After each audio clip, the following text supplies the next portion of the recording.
culture is a recurring theme on this podcast. Safety outcomes are just so much better when safety is actually part of the culture and not just something that you have to do. So with that in mind, what advice do you have for creating, maintaining, or improving a culture?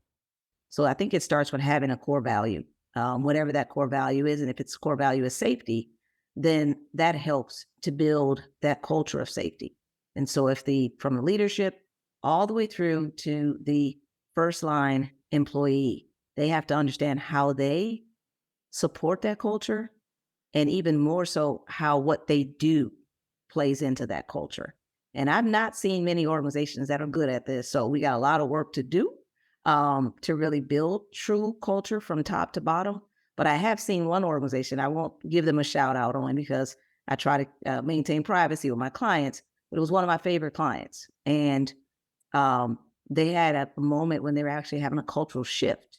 So they had one culture for many, many years. It's a very, very well-known organization, but they had one culture that pretty much everybody knows. And in that culture, safety was paramount. And so when I came to work with them, I actually talked to the leader, and the leader said, I challenge you to find anyone in any of our divisions that doesn't know how their job ties to our culture of safety. Mm.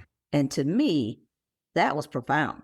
First of all, don't challenge me because I'm going to take the challenge. So that was the first thing. But I was like, wow, to be that comfortable as a leader of an organization to say that anybody you talk to, they will know how their job ties into our culture of safety. No, that's huge. And I love how you started the conversation by saying most organizations are really bad at this because it's hard to do.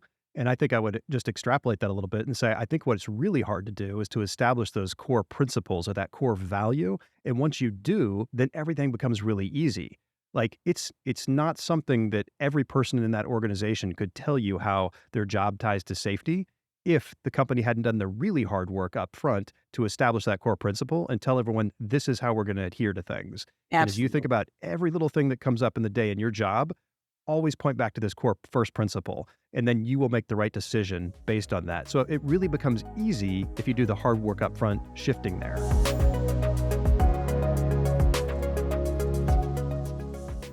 When people feel like there's fairness in an organization around the core values and that everybody else is being treated the same way, again, from the top to the first tier employees, then they also will feel like they're part of that. And that's sometimes I see where there have been deterioration of cultural values is because some people in an organization feel like they're not being treated the same. And therefore that tears away from them feeling like those core values are actually true to the company because they're not seeing them modeled by everyone.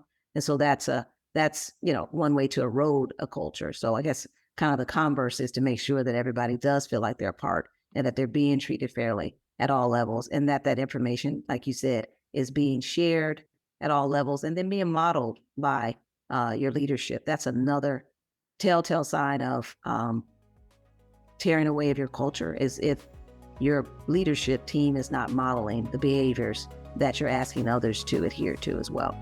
Yeah, consistency from the top down is so critical.